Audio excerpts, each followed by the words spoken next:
Alhamdulillah, terus-menerus kita memuji Allah Subhanahu wa taala, Rabb kita, Tuhan kita, Zat yang Maha Esa yang hari ini memberikan kesempatan kita untuk kembali hadir di dunia ini, kembali menumpang di buminya ini, kembali hidup di dunia ini atas kehendaknya. Allah yang mentakdirkan hari ini jantung kita masih bisa berdetak, paru kita masih bisa mengembang, aliran darah dalam tubuh kita masih bisa mengalir, mata kita masih bisa berkedip, jantung kita, paru kita, semua Allah yang kendalikan. Bahkan lisan kita, lisan saya, lisan teman-teman saat ini bergerak, berkehendak atas izin Allah Subhanahu wa taala, bukan karena kehebatan kita, bukan karena parasimpatik, bukan karena simpatik, bukan karena saraf otonom, tapi Allah yang berkehendak semua itu bisa terjadi atau semua bisa kita dapatkan manfaatnya hari ini. Karena pun tadi malam pastinya kita tahu dalam hadis Nabi mengatakan ketika seseorang itu tidur maka Allah ambil atau cabut ruhnya, Allah pisahkan dengan raganya, dan ketika bangun pagi harinya jika Allah berkehendak maka Allah masukkan kembali ruh tadi dan Allah hidupkan dia, atau jika Allah tidak berkehendak maka Allah pisahkan raganya dan ruhnya tadi. Maka kita bersyukur begitu besar rahmat karunia Allah yang Dia berikan hari ini kepada kita semua. Begitu besar rahmat ini sehingga kalau kita butuh hitung, maka tidak akan bisa. Ya Allah sendiri sudah tegur kita dalam Al-Quran, A'udzubillahi minasyaitonirrajim, wa in ta'uddu ni'matallahi la tuhsuha. Kalau kamu hitung-hitung nikmatku, maka niscaya tidak akan bisa kita hitung nikmat tadi.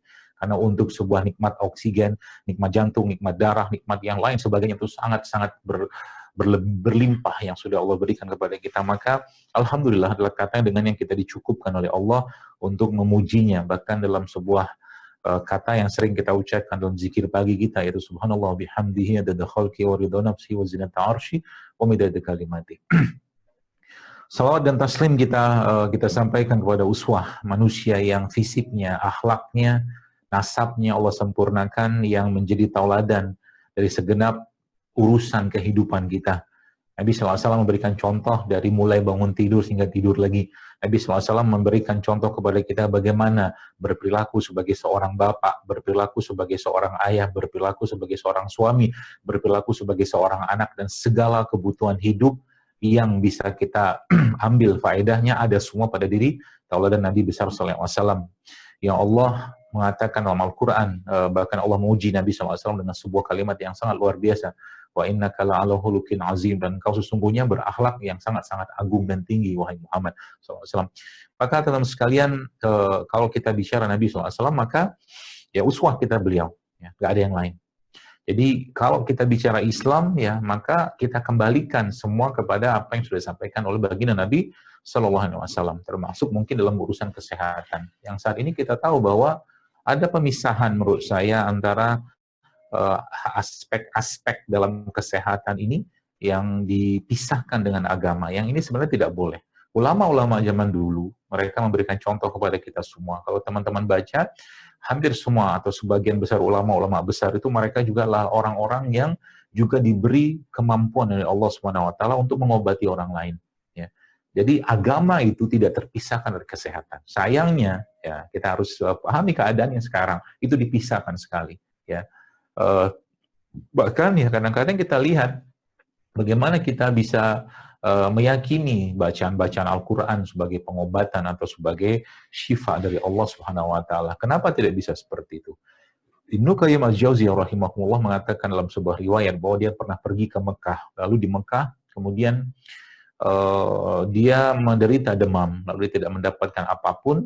Lalu akhirnya dia pergi ke Masjidil Haram dan dia minum air Zam-Zam, baca Al-Fatihah, dan dengan Al-Fatihah air Zam-Zam tadi Allah sembuhkan dirinya. Maka beginilah iman atau kualitas iman orang zaman dulu yang memang saat ini kita harus akuin jauh dari kita semua. Mungkin kalau kita mungkin baca Al-Fatihah ya, atau mungkin ya sebuah Al-Fatihah 1 kali, 2 kali, 3 kali, 4 kali, sampai 30 kali nggak turun-turun juga tuh demam, akhirnya minum paracetamol.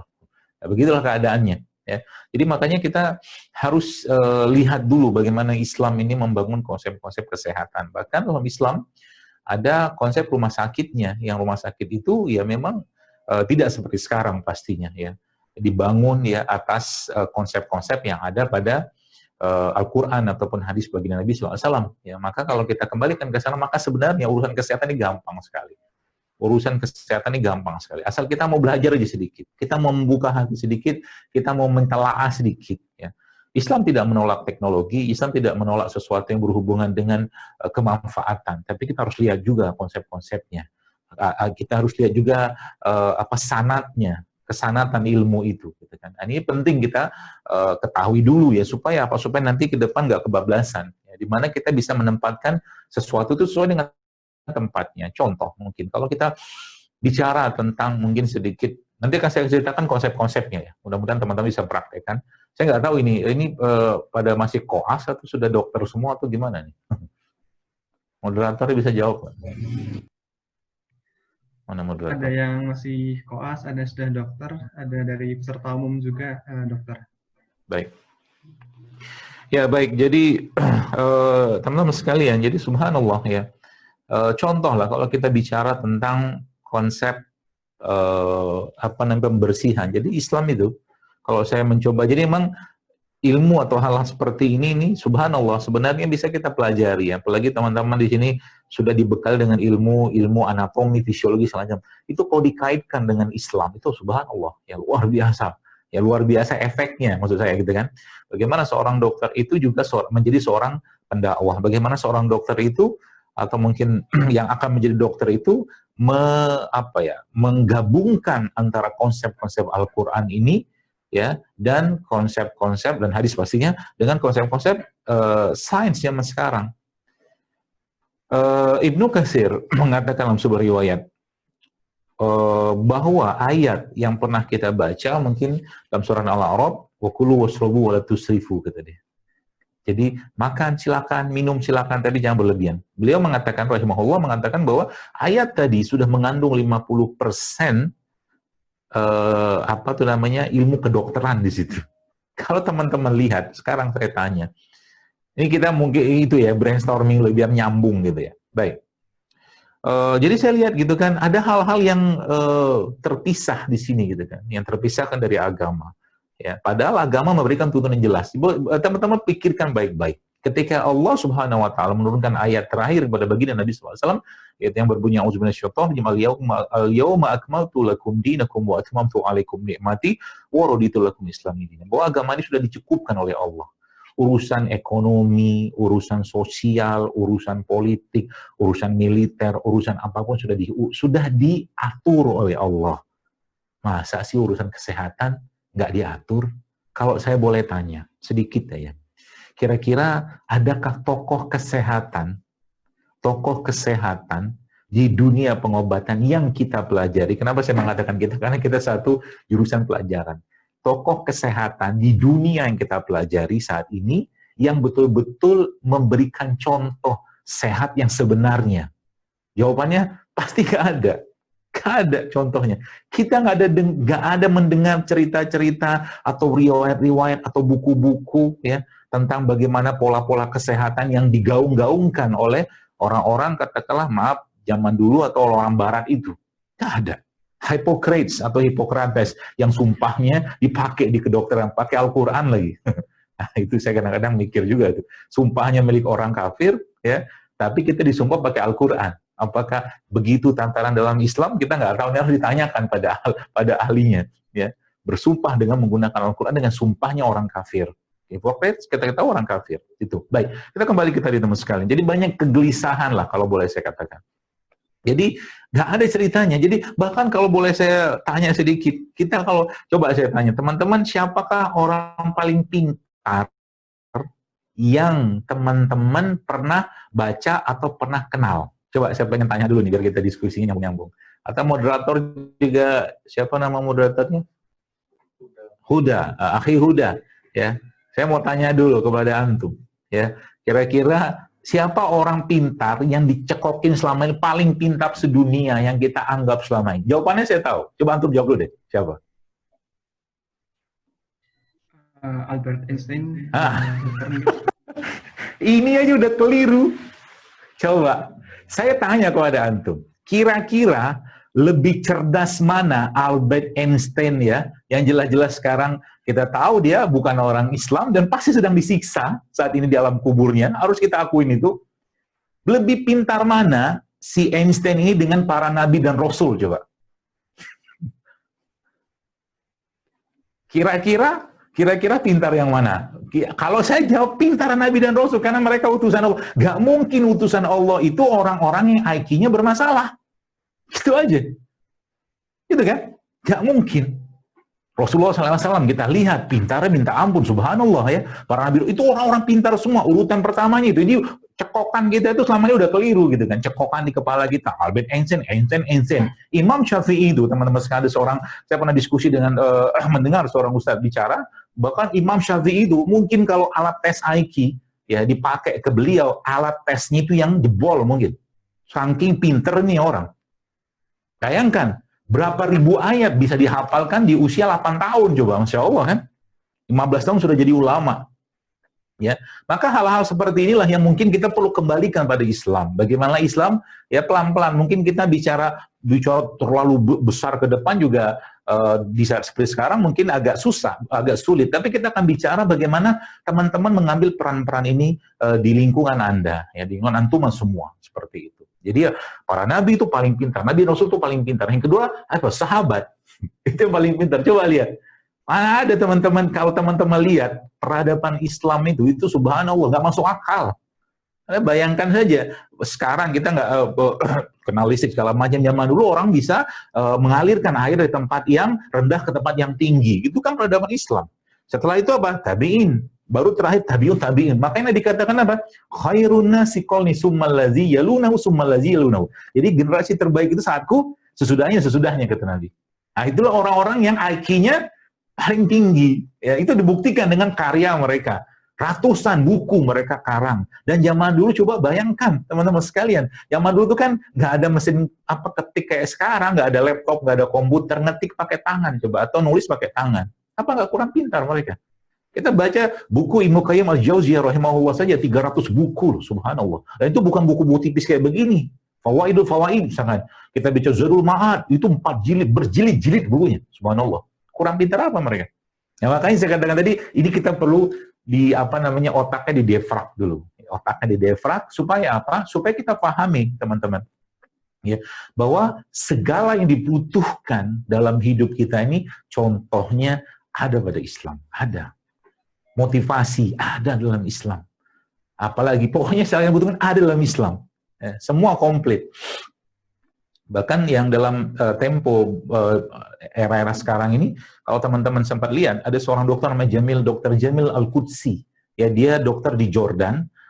Awalnya di dokter jantung, kemudian dia mempelajari tentang konsep-konsep keseimbangan nutrisi. Kalau teman-teman lihat di YouTube ada tuh, di Instagram juga ada. Jadi akhirnya dia merawat pasiennya dengan menggunakan konsep nutrisi berbasiskan pada Al-Quran. Coba pikir baik-baik. Sekarang saya tanya, apa hikmah? Ya, di surga itu kan ada banyak makanan. Coba lihat, di surga ada banyak makanan penduduk surga, minuman penduduk surga pasti bagus semua, nggak ada yang nggak bagus. Yang luar biasa, ya di surga itu ada madu, kita tahu kan, ada susu. Ya, yang ketiga apa? Salah satunya ada jahe. Salah keempatnya di surga itu ada khamar. Ya, jadi khamar yang tidak memabukkan. Khamar itu apa? Khamar itu kan produk fermentasi, produk yang difermentasikan. Kok ada di surga? Dijadikan salah satu minuman penghuni surga. Berarti itu bagus, gitu loh. Gitu loh, teman-teman sekalian. Pikirnya kayak begitu, ada burinya. Di surga ada jahe. Allah bikin prototipenya di dunia ini ada jahe juga. Di surga ada madu, ada sungai ada madu, mata air ada madu, dan di bumi ini Allah ciptakan juga ada madu. Itu mentadaburinya. Berarti konsepnya apa? Konsepnya ya, kalau boleh saya katakan, itu Islam itu sudah memberikan pedoman yang sangat jelas tentang bagaimana cara-cara kesehatan atau menjaga kesehatan atau mengobati juga ada. Baik, kita coba itu dulu ya. Istilah itu kita coba looping dulu, mensinkronkan dulu pemahaman. Tanyalah kepada orang ya yang kena, ya paling gampang kolesterol lah misalkan. Ya, orang yang kena kolesterol atau asam urat, tanyalah sama mereka. Pak, Bu, Ibu rutin puasa nggak? Tanya sama dia. Ibu rutin makan buah dan sayur nggak? Ibu rutin olahraga nggak? Ibu katakanlah rutin berjemur nggak? Atau rutin berbekam nggak? Misalkan gitu. Itu kok ini jawabannya kemungkinan besar tidak. Nggak ada orang yang kena penyakit degeneratif itu orang yang rajin puasa. Nggak ada orang yang kena penyakit degeneratif itu ya sebagian besar ya. Itu orang yang menjaga pola makannya. Meskipun kita tahu ya namanya penyakit itu takdir, tahu. Kita tahu. Tapi kata Umar bin Khattab radhiyallahu, takdir itu ya, atau kehidupan kita itu pindah dari satu takdir ke takdir yang lain. Apakah orang yang menjaga hidup sehatnya tidak terkena penyakit? Kalau Allah berkehendak, kena. Tapi apakah orang yang menjaga tidak menjaga itu tidak kena? Belum tentu juga. Tapi ada ikhtiar yang dikerjakan. Tawakal yang dia kerjakan setelah ikhtiar tadi. Sebagaimana Nabi SAW mengatakan pada seorang yang meletakkan kudanya, lalu dia katakan, ya Rasulullah, saya sudah bertawakal kepada Allah, apa yang kau kerjakan? Aku letakkan kudaku di luar. Kata Nabi, bukan tawakal kayak begitu. Kata Nabi apa? Ya tawakal itu engkau ikatkan kudamu, lalu berdoa pada Allah agar kudamu dijaga. Itu tawakal. Nah, ya makanya hal-hal yang ada pada Islam ini, teman-teman, kita bisa ambil ya, cuplik-cuplikannya untuk menjadi pedoman kita dalam mengobati atau menyehatkan umat. Oh, boleh saya katakan gitu. Itu sebabnya apa tuh ya? Konsep-konsep Islam itu sebenarnya sederhana, mudah, gitu kan. Sederhana dan mudah. Ya, ada 3 hal yang mungkin akan saya sampaikan. Ada 2 poin penting ya. Poin pertama, pahamilah bahwa ya kesehatan dalam Islam itu bukan dimulai dari raga. Itu yang pertama. Itu poin pentingnya. Itu sebabnya Ibnu Qayyim al-Jauziyah rahimahullah mengarang buku. Buku itu judulnya apa? At-Tibbul Qulub. Ya, klinik atau ya berkata tuh obat penyakit hati. Ya, bahkan ulama-ulama menyebutkan bahwa penyakit hati ini, penyakit kolbu ini jauh lebih berbahaya dari penyakit raga. Itu konsepnya. Maka ketika Anda, mungkin saya sedikit nyampaikanlah ke nasihatin teman-teman sekalian ya, bukan untuk menggurui, karena kita sama-sama belajar lah. Jadi subhanallah, kalau Anda ketemu dengan pasien yang, ya subhanallah ya, saya pernah dulu waktu masih praktek, saya cerita sedikit lah ya. Saya ketemu pasien, dan bapak ini mengeluh ke saya. Anda bayangkan, waktu di UGD gitu, dia cerita, Pak dokter, saya sakit kepala. Oh ya, saya catat gitu kan, anamnesis gitu kan. Terus saya pusing-pusing juga, ada batuk pilek juga, telinga saya berdengung juga, macam-macam keluhan dari ujung kepala sampai ujung kaki. Pertanyaan saya cuma satu, Bapak ada masalah? Saya bilang gitu loh. Sambil saya tersenyum pada dia. Akhirnya dicerita, ya gini-gini ada masalah segala macam di keluarga misalnya. Karena ya sudah kalau gitu, di belakang ada musola, saya bilang. Di belakang ada musola, Bapak pergilah ke musola. Ya, pergilah ke musola, sholatlah 2 rakaat, berdoalah pada Allah, tumpahkan semua air mata Bapak kepada Allah. Gitu aja jawaban saya. Ya, sebenarnya dia kerjakan itu, dan tidak ada satu pun resep yang saya kasih sama dia. Mau kasih apa? Kondisi kayak itu. Dan itu banyak teman-teman sekarang. Teman-teman sekalian, banyak case kayak begitu yang kita nggak sadar. Jawabannya bukan pada obat, bukan pada herbal. Jawabannya pada kalimat yang Allah sampaikan dalam Al-Quran, yaitu apa? A'udzubillahi minasyaitonir rajim. Ista'inu bis-sabri was-shalah. Sabar, minta pertolongan kepada Allah itu dengan sabar dan sholat. Gitu loh. Itu kan obat. Sabar itu obat. Sholat itu obat. Maka ada sebuah terminologi atau sebuah kata yang sering saya sampaikan, bahwa semua syariat dalam Islam itu menyehatkan. Tapi kita tidak melakukannya untuk sehat, kita melakukannya karena ketaatan dan kewajiban kita kepada Allah Azza wa Jalla. Itu poin pentingnya. Maka subhanallah, kalau kita sudah mulai memahami ini, maka tinggal kembalikan. Apa petunjuk Al-Quran, apa petunjuk Nabi SAW, apa petunjuk para sahabat, apa petunjuk para tabi'in, apa petunjuk para tabi'in. Subhanallah, ada semua di situ. Ya, mau cerita apa di situ ada semua. Ya, contoh kalau kita bicara tentang, saya punya dulu teman ya, saya memang tidak menguasai bidang ini, tapi saya punya teman yang dia mengurusi klinik orang-orang schizopren dan narkoba. Itu loh, salah dengan di Pekanbaru. Ya, saya pernah ke sana lihat situ. Orang-orang schizopren yang sudah sekian tahun dikasih obat segala macam sama dia. Apa yang dia kerjakan? Itu subhanallah untuk mengatasi atau untuk menyetop diazepamnya. Akhirnya pasien-pasien tadi dibuat letih sama dia. Dibuat letih dengan cara berjalan, berlari, segala macam, suruh berenang, capek, sendiri tidur dia. Karena diazepam kan bisa dipakai untuk, apa tuh namanya, untuk apa, menenangkan lah. Seperti itu kan, golongan benzodiazepam itu.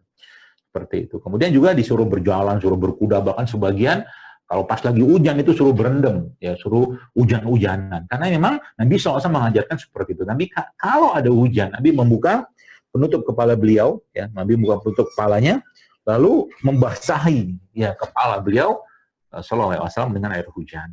Ya, kata Nabi apa? Ini rahmat dari Allah yang baru turun dari langit, kata Allah, kata Rasulullah. Dan para sahabat gitu. Bahkan para sahabat itu yang terjadi apa? Subhanallah. Kalau lagi hujan-hujanan itu apa yang terjadi? Masya Allah, teman-teman sekalian. Ya.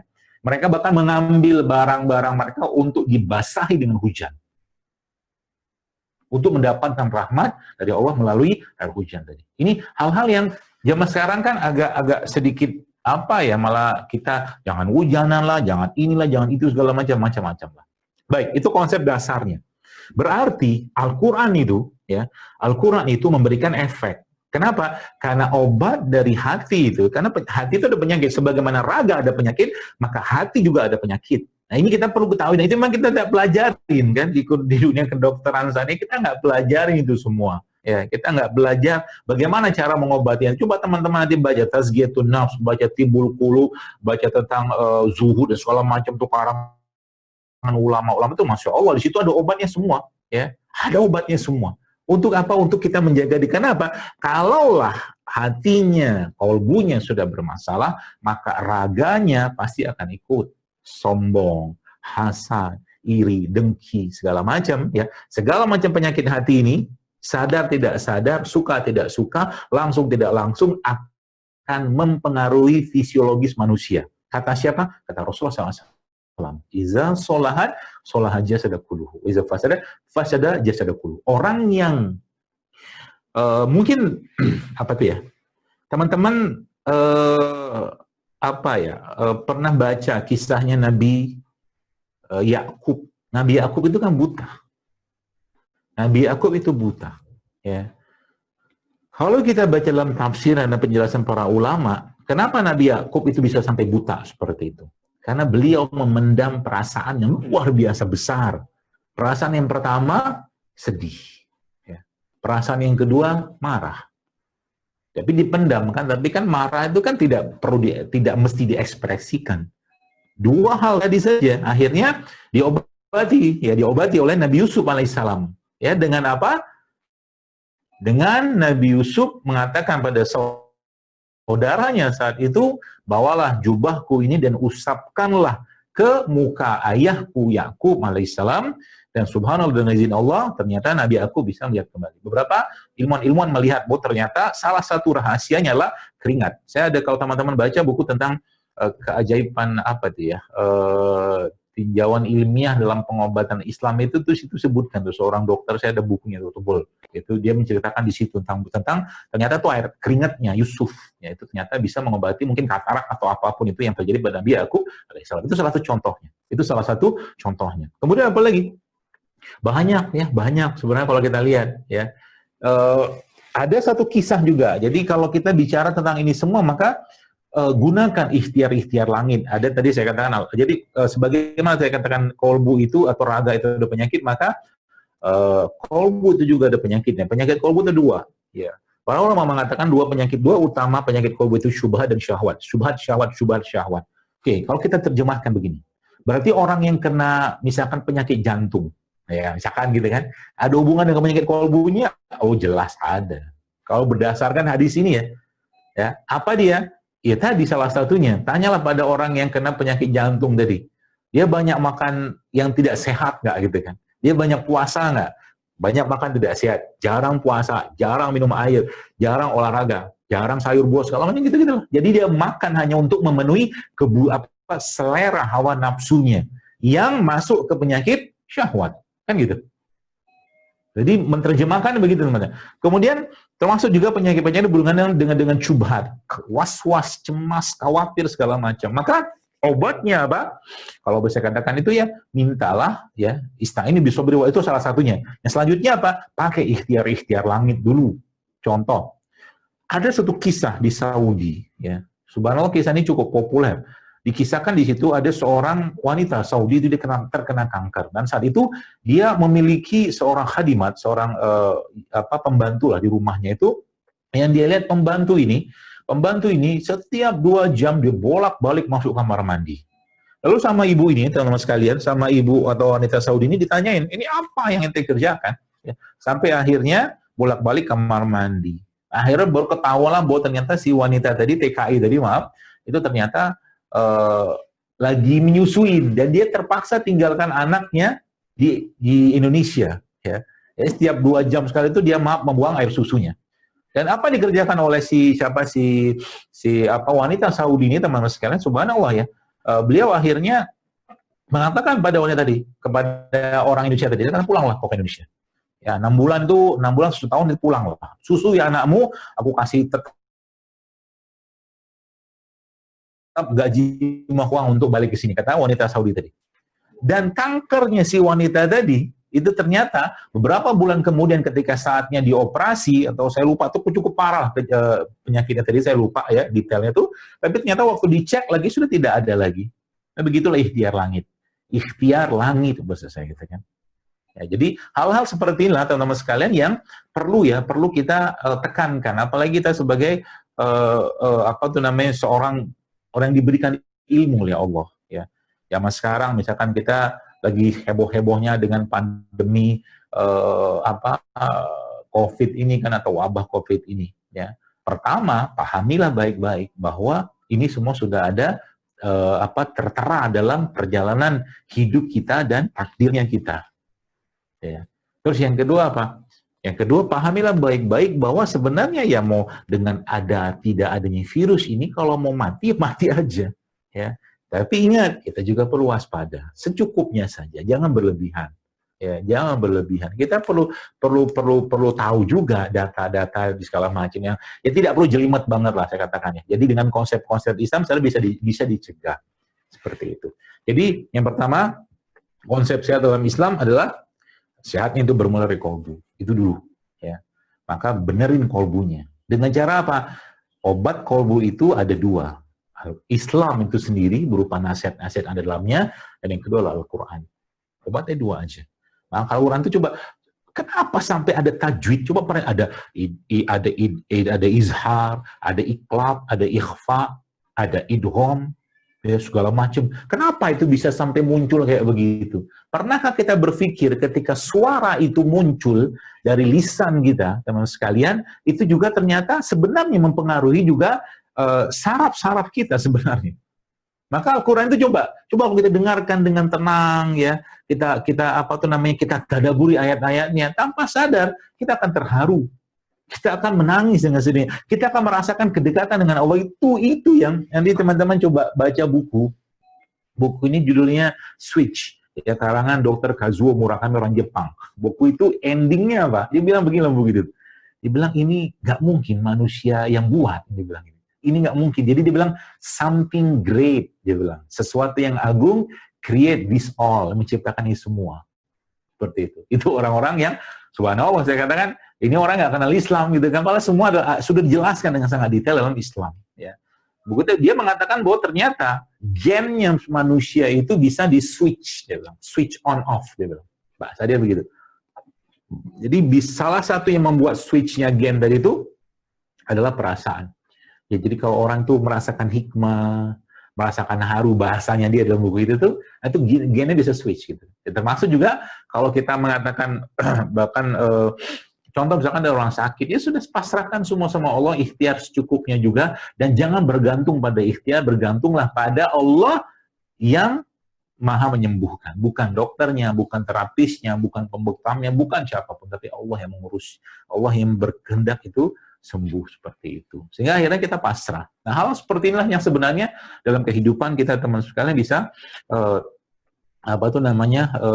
bisa kita aplikasikan sebenarnya. Ya. Dan tidak ada jaminan. Jadi tidak ada jaminan. Dalam sebuah riwayat pernah sebutkan seorang nabi pernah sakit dan dia meminta pada Allah, ya Allah, dia mengatakan bahwa ya Allah sembuhkan aku, berikan aku petunjuk apa obatnya. Dan subhanallah Allah memberikan petunjuk bernabi tadi untuk memakan beberapa jenis ramuan gitu kan. Setelah dia berdoa pada Allah, dan tak lama kemudian si nabi tadi teman-teman sekalian sakit kembali. Sakit kembali dengan sakit yang sama dan dia minum obat yang sama. Tapi ternyata Allah tidak sembuhkan dia, dan Allah sampaikan pada nabi tadi, bukan obat itu yang menyembuhkan kata Allah, tapi aku yang menyembuhkan kata Allah. Begitulah. Ya. Jadi akar dari semua itu atau kolbu tadi adalah obatnya ya adalah Al-Quran, Islam itu sendiri ya, dan pakai hal-hal. Jadi pakai dua hal ini untuk mengobati penyakit kolbu tadi. Contoh lah, misalkan maaf, orang yang bakhil, orang yang pelit. Bagaimana ngobatinya? Baca keutamaan-keutamaan jadi orang yang dermawan, keutamaan sedekah segala macam. Kan orang-orang yang kena penyakit-penyakit berat. Saya katakan ginilah, kalau boleh saya katakan, seandainya nih konsep kesehatan itu mengikuti kaidah-kaidah dalam Islam, maka subhanallah, harusnya dokter-dokter itu membangunkan pasien-pasien mereka yang kena penyakit-penyakit berat itu untuk mereka bangun di malam hari untuk sholat tahajud. Risetnya kan ada, gitu lah. Dan bertilawah, beristighfar, minta ampun sama Allah di sana segala macam. Jadi akhirnya mereka betul-betul menyerahkan urusan raga mereka dengan Allah Azza wa Jalla, seperti itu. Kemudian yang kedua apa? Al-Quran. Al-Quran itu sudah jelas dalam Al-Quran. Allah sampaikan, وَنُنَزِّلُ مِنَ الْقُرْآنِ مَا هُوَ شِفَاءٌ وَرَحْمَةٌ لِلْمُؤْمِنِينَ وَلَا يَزِيدُ الظَّالِمِينَ إِلَّا خَسَارًا. Kata Allah, kami turunkan Al-Quran. Kami turunkan Al-Quran sebagai syifa, sebagai penyembuh. Maka dalam benak kita harus kita yakini bahwa Al-Quran itu memang penyembuh. Emang bisa penyakit fisik disembuhkan dengan Al-Quran? Saya katakan, wallahi, demi Allah, bisa. Banyak, Bu, teman-teman sekalian, saya itu mendapatkan informasi dari teman-teman peruqyah segala macam itu yang, ya Allah, kadang-kadang penyakitnya itu macam-macam, aneh-aneh gitu kan. Tapi ternyata ketika dibacakan ayat-ayat Allah, ya kalau kita kenal dengan ruqyah, ya, ruqyah syariah pastinya, itu ternyata penyakit tadi bisa hilang. Bisa hilang. Nah sekarang pertanyaannya, Al-Quran itu siapa yang bacain gitu loh? Yang bacain orang yang nggak yakin, yang dibacain orang yang nggak yakin juga, ya sudah, wassalam, shadaqallahul azim. Gak bisa dapat manfaat. Ya. Maka dekatlah dengan, dan generasi zaman dulu, generasi yang dekat sama Al-Quran. Mereka generasi yang dekat dengan bahasa Arab. Dan itu diteliti oleh musuh-musuh Islam, Perancis, Inggris itu meliti. Kenapa orang Islam yang menutup kok hebat-hebat, tangguh-tangguh? Karena mereka dekat dengan Al-Quran. Mereka dekat dengan bahasa Arab. Dan itulah kuncinya. Sehingga dijauhkanlah umat Islam dari dua hal tadi. Ya, seperti itu. Ala kulihal, ya. Jadi saatnya kita kembali ya. Jadi sekarang kita mulai melihat kebangkitannya, tapi masih bibit-bibitnya sajalah. Zaman saya dulu mungkin masih SD, SMP gitu ya. Kita masuk pesantren tuh. Coba lihat, yang masuk pesantren itu siapa? Yang masuk pesantren itu anak-anak yang tidak diterima di sekolah negeri. Yang masuk pesantren itu anak-anak buangan. Itu kan identitas yang dibangun saat itu. Subhanallah ya. Terus kita nggak lihat sekolah yang akhirnya mengajarkan Al-Quran di sana, jarang. Ya. Sekarang udah mulai nih. Tahfiz, ya, sekolah tahfiz, baca Quran, segala macam, ya, macam-macam, sudah mulai. Tapi masih bibitnya, masih kita menghafalnya. Belum kita cerita mentadaburnya. Bagaimana mengambil hikmah dari apa yang sudah Allah tampakkan dengan panca indera tadi. Ya. Kenapa manusia diciptakan Allah dari tanah? Apa hikmahnya? Terus apa hubungan dengan tanah? Walaqad khalaqnal insana min sulalatin min tin. Pernah kita berpikir, manusia dari apa? Dari tanah. Allah bilang dari gitu kan, dalam Al-Quran surah Al-Mu'min Allah katakan, dan kami ciptakan manusia dari, artinya apa? Unsurnya manusia kalau diperiksa sama persis ya, sebagian besar itu mirip dengan apa yang ada di tanah. Maka kembalikan semua ke tanah. Ya, kembalikan semua ke tanah. Ya, subhanallah kan. Jadi kalau kita tadabbur ayat-ayat Allah di sini teman sekalian, maka sebenarnya banyak penyakit lagi-lagi saya sampaikan bisa disembuhkan, bisa dihilangkan. Yang sampai detik ini kita tahu banyak kalau kita lihat keadaan-keadaan ya, penyakit-penyakit yang hampir-hampir nggak ada obatnya. Diabetes nggak ada obatnya, dikontrol. Coba pikir, sekian tahun gitu kan, kita mempelajari nggak ada obat diabetes. Segini luas bumi Allah, masa nggak ada obat diabetes? Segini luas bumi Allah, masa nggak ada obat darah tinggi? Masa terkontrol terus? Jangan-jangan bukan. Jadi kalau kata Nabi SAW, likuli da'in dawa'un, setiap penyakit pasti ada obatnya. Cuman ada yang Allah kasih tahu dan ada orang yang tidak Allah kasih tahu. Ya, diabetes nggak ada obatnya. Apa hipertensi nggak ada obatnya. Autoimun nggak ada obatnya. Segitunya kah? Nggak adil Allah gitu kan? Coba pikir baik-baik. Maka kalau kita kembalikan semua kepada Islam, ada jawabannya semua. Itu sebabnya saya pribadi coba ya sebuah mungkin melakukan survei pas lagi kajian-kajian itu saya mencoba mengembalikan konsep-konsepnya kepada Islam dan ternyata hasilnya Masya Allah tabarakallah luar biasa. Ya terserahlah, katakanlah ini kalau orang bilang kan nggak ilmiah segala macam, tapi buktinya secara lapangan orang banyak sehat, orang banyak mendapatkan manfaat. Bukan dari sayanya, tapi dari dikembalikan ini kepada Al-Quran dan Sunnah baginda Nabi Sallallahu Alaihi Wasallam. Itu yang poin penting pertamanya. Terus konsepnya seperti apa sih gitu dalam Islam? Saya mencoba merangkum saja teman sekalian ya. Mencoba merangkum. Yang pertama, konsep pertama ya, kesehatan lebih satu di luar kolbu tadi. Maka konsep yang selanjutnya, konsep yang tidak kalah penting adalah konsep di mana kita konsep pembersihan, bersih ya, pembersihan atau detoksifikasi. Yang kedua, konsepnya itu adalah jadi setelah dibersihkan, kemudian dikeluarkan atau dibuang, ya. Yang ketiga dimasukkan, ya, dibersihkan, ya, dikeluarkan atau dibuang yang tidak baik tadi, dan yang ketiga yang terakhirnya dimasukkan barang-barang yang atau produk-produk yang bagus. Ini sebenarnya. Dan konsep pertama, saya akan jelaskan saja poin-poin pentingnya supaya nanti bisa Anda praktekkan. Gini. Saat ini ada mungkin, jadi kalau mungkin dari seluruh agama-agama yang ada, mungkin agama Islamnya agama yang paling komplit konsep detoxnya atau konsep pembersihannya. Oh, nggak percaya? Mari kita lihat. Ada 30 hari Ramadan. Ya. Kalau teman-teman baca tentang otofagi, otolisis, maka akan ketemu kenapa ada 30 hari dalam setahun kita wajib puasa. Nanti ketemu tuh.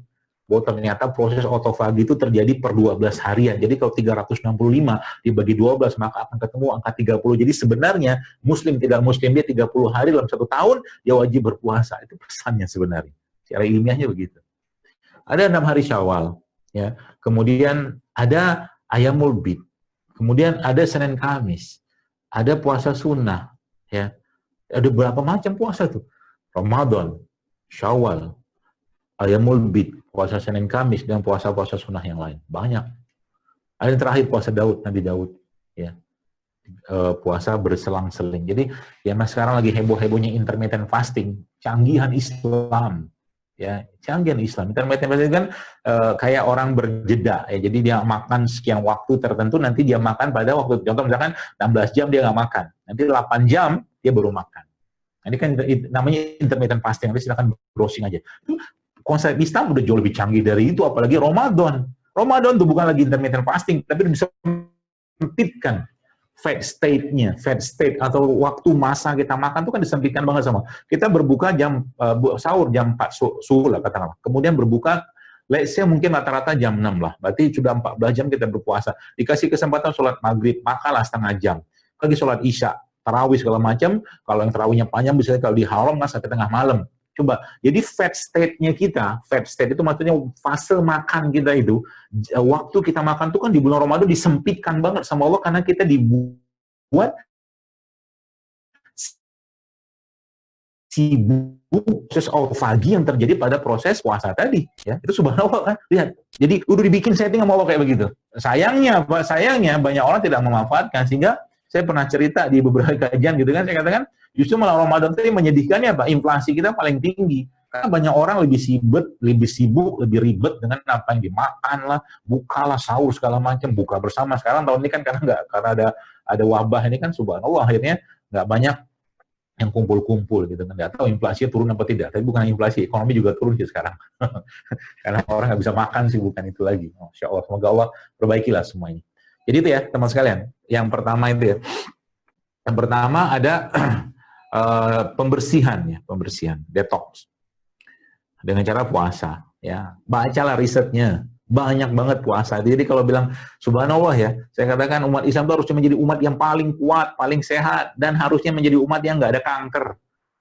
Asal apa? Asal pahami pedoman ini, ya. Cuma mengerjakannya emang nggak gampang, berat, ya. Mau puasa itu nggak gampang, mau nahan makan itu nggak gampang, ya. Seperti itu. Nah, nggak makan. Kemudian yang kedua, setelah proses detoksifikasi, kemudian yang kedua adalah fase pengeluaran, dibersihkan. Ya. Kata Nabi SAW, pada saat aku Isra Mi'raj, ya, kata Nabi SAW, aku dibawa ke langit kan, dan aku melewati sekumpulan malaikat-malaikat yang ada di Sidratul Muntaha saat itu, dan malaikat-malaikat tersebut berpesan kepada aku. Kata mereka pada Muhammad SAW, kata mereka, ya Muhammad mur ummatika bil hijamah. ummatika bil hijamah. Kata Nabi SAW, Nabi mengatakan bahwa wahai Muhammad, malaikat mengatakan kepada Rasulullah SAW, perintahkanlah umatmu untuk berbekam. Subhanallah kan. Lalu Nabi menyampaikan lagi dalam hati. Jadi kita bayangkan dalam kondisi malaikat berjajar kayak begitu, dan kita tahu malaikat itu kan kalau ngomong, kalau bicara bukan atas dasar keinginan mereka, karena mereka juga nggak punya hawa nafsu. Mereka ngomong pasti atas petunjuk dan perintah Allah. Dan mereka mengatakan, ya Muhammad, perintahkanlah umatmu untuk berbekam. Ini yang fase kedua yang mengeluarkan. Ya.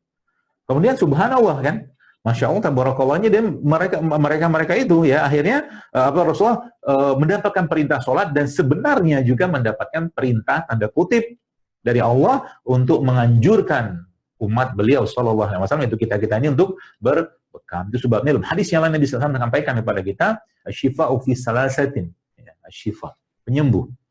Syarbatil asal, syarbatil asal itu minum madu. Yang kedua, syartahtil mihjam, berbekam atau sayatan alat bekam. Yang ketiga,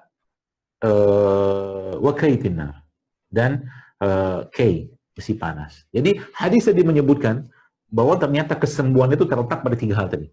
Di hadis yang lain Nabi mengatakan, inna afdhala ma tadawaitum bihi al-hijamah, kata Nabi SAW. Jadi katakan bahwa kesembuhan itu, atau sebaik-baik afdol. Jadi afdol itu mungkin kalau bahasa kita itu the most ultimate goodness.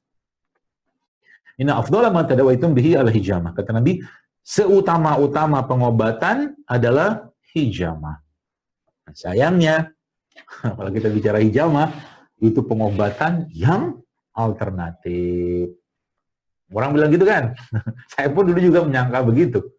Ya. Dan qadarullah akhirnya, mungkin itu sebabnya dulu saya melihat, apa ini bekam, Aisyah, segala macam gitu kan. Yang malah ditakdirkan jadi ketua umumnya sekarang. Gitu deh. Jadi boleh jadi engkau membenci sesuatu, tapi Allah menyukainya, gitulah. Ya subhanallah kan. Jadi itu pembersihannya. Jadi teman-teman dan Indonesia, subhanallah, saya kemarin kita di organisasi kita namanya PB itu, subhanallah, kita salah satu dewan syuro kita itu baru saja menyelesaikan tesis doktoralnya dan sudah mendapatkan gelar doktornya dalam tesis tentang bekam. Jadi beliau adalah doktor bekam pertama di Indonesia, doktor ya. Tapi dia bukan dokter, beliau apa itu namanya, sarjana kedokteran dulunya, nggak selesai dokternya. Ya. Jadi subhanallah, sudah dokter, jadi tesis beliau tentang bekam. Jadi dokter pertama bekam. Nah, kita lagi rembuk-rembuk nih. Dan kedepannya kita pengen bikin akademi atau sekolah tinggi pengobatan Islam. Wah, keren kan? Ini teman-teman yang sudah sekolah dokter nanti bisa sekolah di situ, insya Allah. Doain aja lah. Wah, gitu ya, mudah-mudahan. Jadi ya, itu ya teman sekalian. Nah, sayang tadi saya katakan, kita kalau sudah, jadi gini, apa yang ada dalam Al-Quran, apa yang ada pada hadis itu tidak ada yang ibarat kata out of date, tidak ada yang kadaluarsa, semua pasti bisa dipakai sampai kapanpun, sampai kiamat, ya, karena Al-Quran itu kan long lasting, gitu kan, atau bagi sunnah-sunnah Nabi SAW seperti itu. Nah, itu yang pertama tadi ya, tentang detoxnya, ya. Yang kedua, makanya kalau teman-teman lihat itu saya baca ada satu, mungkin kalau mau baca ya, ada satu buku judulnya Longevity Solution. Longevity Solution ini dikarang oleh 2 dokter di Amerika, judulnya James Dinnick sama Jason Fung. Buku ini isinya apa? Puasa. Jadi dia ngobatin orang-orang diabetes dengan konsep puasa, dan banyak konsep-konsep itu yang saya lihat itu ada pada Islam semua. Subhanallah. Ada yang katakan puasa 3 kali sebulan, puasa. Nabi kan SAW itu pernah, beliau sering melakukan puasa wisol. Wisol ini beliau meneruskan puasa, tapi ini tidak dibolehkan untuk kita. Ya, tapi saya tidak tahu apakah dalam konteks pengobatan itu bisa dikerjakan. Ya ternyata orang-orang sudah puluhan tahun, 10 tahun, 15 tahun pakai obat-obat seperti insulin itu ternyata dengan konsepnya puasa tadi, subhanallah, dia jelaskan secara ilmiah. Buku itu ada di Indonesia, ya. Kalau mungkin teman-teman mau lihat PDF-nya ada, beli ya. Tapi kalau mau beli yang versi Indonesia juga ada, judulnya Panduan Hidup Sehat Berpuasa, yang mengarang Dr. James Dinnick. Itu isinya semua subhanallah, ya, tentang Islam semua. Ya, sayang kita nggak pakai. Orang Islam itu kemana aja kita, gitu kan. Seperti itu ya. Itu, bahkan ada satu lagi dokter di mana tuh saya baca tuh di Amerika juga sama. Dia bahkan bikin klinik fasting klinik, coba klinik berpuasa. Tapi dikasih panduannya, panduan tentang pola-pola puasanya. Dan subhanallah, kita tahu puasa lah obat, ya salah satu remedi atau obat yang paling baik untuk banyak penyakit-penyakit, baik itu kronik, degeneratif, atau penyakit-penyakit tertentu lah. Subhanallah. Ya. Nah, yang pertama itu tadi, yang kedua, apa tuh namanya, tadi apa tadi? Mengeluarkan ya, dengan bekam. Ya. Karena memang kalau nanti teman-teman dan sebenarnya ada satu lagi ya, salah satu peneliti bekam ya, yang juga lulusan Undip, namanya Dr. Agus Rahmadi. Mungkin teman-teman bisa juga undang beliau nanti, karena beliau juga termasuk yang meneliti tentang bekam. Ya, kalau saya bagian tukang kompornya, ya, seperti itu ya. Jadi dia cerita tentang ternyata dari semua bagian tubuh kita ini yang paling luas permukaannya itu bukan arteri, bukan vena, bukan aorta, bukan apapun, tapi ternyata adalah kapiler. Kapiler di tubuh kita ini yang paling luas bidang permukaannya. Dan kapiler-kapiler inilah yang sebenarnya subhanallah, ya masya Allah, tabarakallahnya itu ya dikeluarkan, ya dibersihkan dengan bekam. Tapi bekam itu bukan mengeluarkan darah kotor, bukan, konsepnya itu bukan itu. Ya, lebih detail dari itu ada. Nanti bisa di browsing lah, teman-teman bisa baca kok banyak penelitiannya. Ya, dan siapa tahu juga nanti mau riset ya, atau mungkin karya ilmiah yang masih koas gitu kan tentang bekam, saya kira mungkin peluangnya sangat besar sekarang, insya Allah ya. Mari kita angkat agama ini, jangan lagi diremeh-temehkan lah ya. Jangan lagi kita rendahkan agama ini ya dengan ilmu. Ya, ilmu itu kuncinya kata Imam Ahmad, katakan fungsi ilmu itu dua. Menghilangkan kebodohan, yang kedua menimbulkan atau memunculkan tawadu. Ya, saya punya banyak kemarin subhanallah, saya juga belajar banyak hal-hal ya di luar tentang kesehatan atau nutrisi ini. Dulu awal-awal saya dunia ini saya belajar dengan tulang belakang juga. Jadi orang-orang yang HNP, orang-orang yang spondilosis, cervicalis, segala macam itu ternyata bisa diterapi tuh, nggak perlu dioperasi gitu. Tentunya dengan kaidah-kaidah yang jelas. Ya. Kemarin saya baru ketemu dia seorang pengusaha, subhanallah ya. Dia sepertinya spondilosis cervicalis ya. Gak bisa ngapa, jadi sakit banget sini-sini segala macam. Terus akhirnya saya dulu pernah mengerjakan, tapi karena tangan saya nggak terampil lagi, tangan saya nggak kayak orang bedah. Bedah itu kan kalau lama nggak operasi itu ya kaku-kaku lah. Saya bawa atau saya referkan beliau ke salah satu guru saya, ya guru tulang belakang saya. Itu masya Allah dia cerita kemarin ke teman saya yang saya sampaikan tentang orang itu subhanallah baru sekali terapi saja, masya Allah tabarakallah biiznillah pastinya, ya itu ternyata hilang semua keluhan tadi, dan dia nggak pakai neck collar lagi segala macam. Dia bukan fraktur ya, tapi semacam spondilosis lah, saya lupa diagnosanya apa. Sudah berobat luar biasa banyak lah. Jadi ilmu Allah itu sangat luas. Jadi ilmu yang kita belajar di FK itu ya itu bagus ya. Tapi ilmu di luar itu jauh lebih luas. Jauh lebih luas. Pahami itu baik-baik. Jadi kalau mau belajar juga bisa jadi, ya memang nggak ada sekolahnya. Harus comot sana-sini, belajar buku. Kalau Anda lihat buku yang saya pelajari itu, Masya Allah banyak banget. Ya, terlalu banyak. Ini itu bagaimana mengkombinkan dengan agama, dengan Islam, dengan hadis segala macam, dan bagaimana perkataan para ulama. Masya Allah ya. Indah banget hari ini. Jadi akhirnya apa? Yang kita sampaikan ya, kembali pada Islam. Fafiruillah. Kembali pada Allah, kembali pada sunnah Nabi SAW. Dan yang ketiga, yang terakhir, ya memasukkan yang baik-baik, memasukkan yang baik-baik, ya. Memasukkan yang baik-baik seperti ya, saya katakan, wa kulu mimma razaqakumullah halalan thayyiban, kata Allah. Jadi itu di ayat yang pertama. Terus kata Nabi, kata Allah yang lain di ayat yang lain bahwa kulu wasrabu la tusrifu. Makalah jangan berlebihan. Berlebihan itu kayak apa? Berlebihan itu kayak apa? Ya ingat baik-baik, iman itu, qalbu kita itu, ya. Itu bisa lemah karena syubhat syahwat, dan salah satu menyemahkan iman tadi adalah terlalu banyak makan. Maka makan itu menjadi salah satu yang melemahkan iman. Dan kita lihat banyak orang di mana misalnya zaman sekarang terlalu banyak makan, akhirnya berbagai macam penyakit muncul di badannya. Padahal obatnya apa? Ya kurangilah makan. Bagaimana cara makan yang baik? Makan seperti bagaimana Nabi SAW menjelaskan pada kita semua. Cukuplah untuk menegakkan tulang sulubimu, kata Rasulullah SAW. Atau kalau kau masih mau makan lagi, kata Nabi SAW, sepertiga untuk makan, sepertiga untuk minum, sepertiga untuk udara. Selesai. Jadi makan bukan untuk kenyang. Makan itu memberikan hak tubuhnya. Dan fahamilah baik-baik teman sekalian. Ya. Kita ngerti kok yang nggak sehat itu apa, yang sehat itu apa. Kita paham, gak usah diajarin lah. Semua orang di dunia sudah tahu lah. Di Indonesia juga tahu. Yang namanya gorengan itu nggak sehat. Tahu kan? Yang namanya mie instan itu nggak sehat. Semua tahu. Yang namanya gula pasir itu nggak sehat. Tapi itulah yang terjadi zaman sekarang. Orang nggak mampu mengendalikan hawa nafsunya. Maka saya katakan ya, Berarti hidup sehat itu susah, sama dengan bangun tahajud malam. Bangun tahajud itu susah. Tapi saya katakan demi Allah, wallahi, kalau nggak pernah dipaksain sholat tahajud atau bangun di malam hari, sampai mati pun nggak bakal sholat tahajud. Demikian juga hidup sehat. Begitu pesannya sebenarnya. Kita ngerti, namanya sayur, buah, bahkan kalau baca di surat Abasa itu, ada biji-bijian, ada sayuran, ada segala macam, itu komplit semua penjelasan tentang Al-Quran, tentang itu semua. Sehingga kita lihat zaman dulu penyakit-penyakit itu tidak seperti zaman sekarang. Apa orang Islam zaman dulu nggak bisa makan yang enak, nggak bisa beli makanan yang luar biasa kayak orang Romawi, Persia itu? Bisa, tapi nggak mau. Mus'ab bin Umair radhiyallahu anhu itu ketika dia kenal Islam, zuhudnya luar biasa. Zuhud itu bukan meninggalkan dunia sih ya, tapi tidak meletakkan dunia itu di hati gitu loh. Kita bisa. Ya, kita zaman dulu kurma, sahabat-sahabat itu juragan kurma semua. Tapi baca kisahnya. Apa ada kisah penyakit-penyakit degeneratif kayak zaman sekarang? Nggak ada kayak zaman sekarang. Penyakitnya wabah lah gitu kan. Penyakit-penyakit yang sifatnya itu bukan karena kelalaian dari ketidakmampuan menjaga lisan atau menjaga mulut untuk memasukkan sesuatu ke dalam perutnya mereka. Itu yang terjadi. Yang ada pada saat itu. Nggak ada kayak subhanallah ya. Ibnu Abbas itu pernah menciptakan kalau kita baca riwayat dia mengatakan saya 3 bulan nggak pernah makan sampai kenyang, dia bilang. Nah itu kan waktu yang paling baik. 3 bulan itu fase yang paling baik untuk menciptakan kebiasaan. Jadi kalau teman-teman di sana ya saya pesan aja yang masih koas segala macam, ingat kalau Anda belajar ilmu nutri epigenomik atau epigenomik, maka kalau yang dimakan sekarang nggak sehat, maka gen generasi ke depan juga akan tidak sehat. Karena satu potong makanan tidak sehat yang kita makan, ya itu akan menjadi bagian dari gen kita.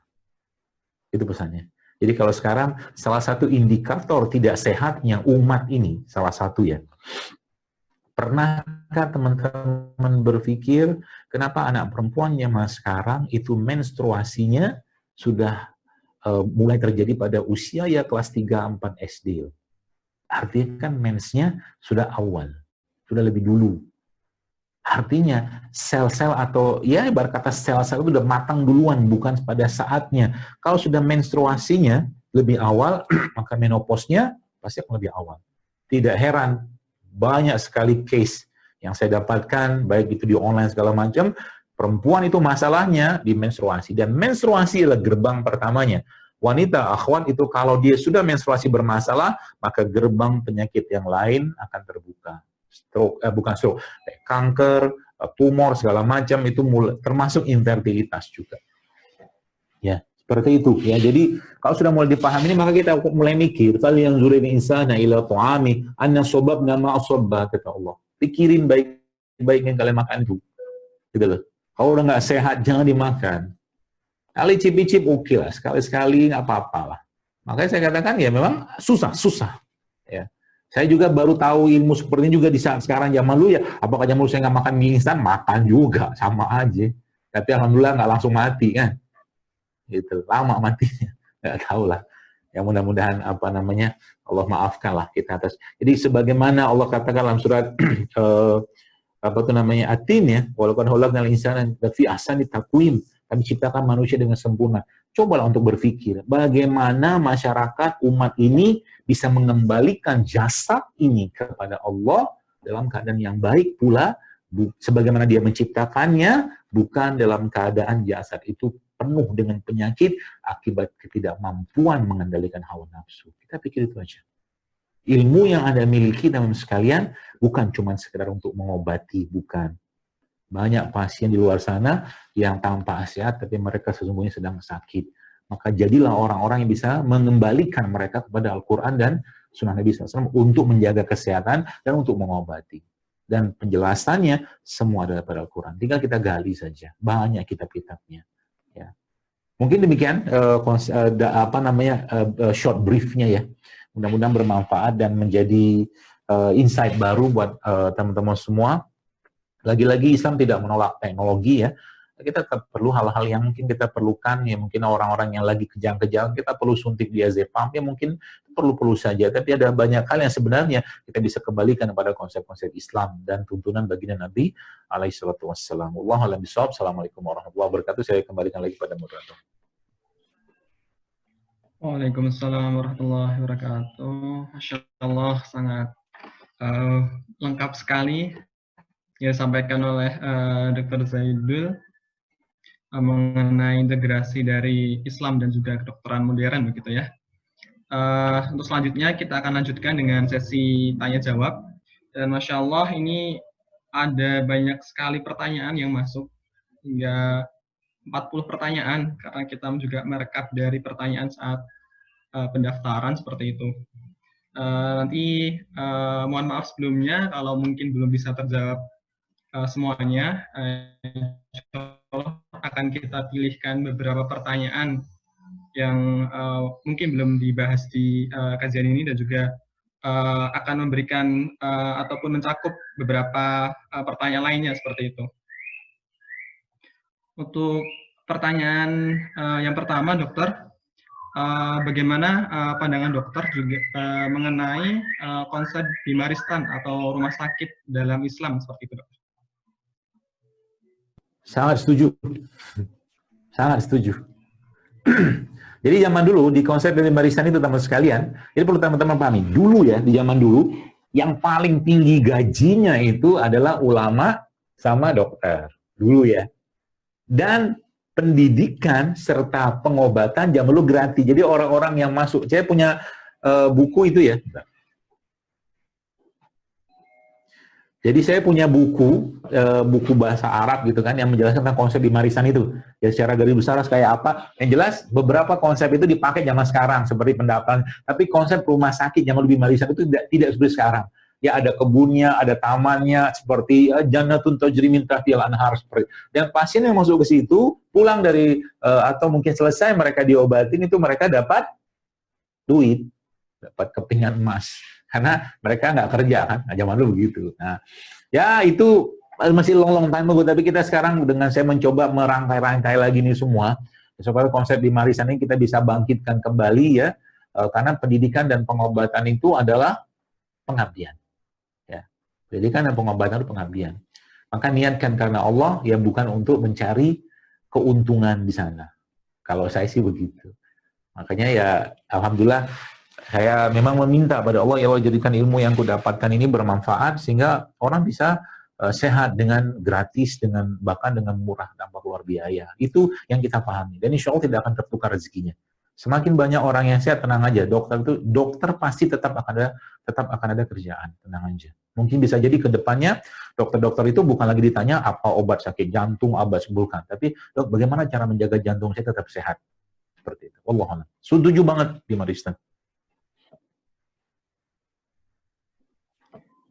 Ya, baik. Kita lanjut ke pertanyaan selanjutnya, ya, dokter. Tadi disampaikan mengenai bekam gitu sebagai konsep untuk mengeluarkan dari racun-racun di tubuh kita. Sebenarnya kalau di medis atau di kedokteran sendiri, apakah sudah ada bukti klinisnya, dokter, mengenai bekam ini begitu? Monggo, dokter. Baik. Saya akan jawab dengan bahasa iman dulu ya, supaya kita sama bahasanya. Karena kalau nggak dijawab dengan bahasa iman, nanti akan banyak kerancuan atau ketidaksinergian. Pertama begini, semua yang Allah jelaskan dalam Al-Quran dan hadis risohnya pastinya, pasti benar. Pasti benar. Dengan atau tanpa atau dengan atau tidak tanpa atau dengan penelitian gitu loh. Kita nggak pernah lihat surga, kita nggak pernah lihat neraka, nauzubillah, kita nggak melihat siksa kubur, kita nggak pernah lihat Allah, kita nggak pernah lihat Rasulullah. Sekarang ya kita percaya aja, iman itu begitu. Pertama itu. Lalu yang kedua, kata Ali bin Abi Thalib radhiyallahu anhu, kalaulah iman itu mengikuti logikanya manusia, kata Ali bin Abi Thalib radhiyallahu anhu, maka niscaya harusnya bagian bawah sepatu yang diusap, karena bagian itu yang kotor. Dari baginda Nabi alaihi salatu wasallam mengajarkan apa? Usaplah bagian atas sepatumu. Kata perintahnya begitu.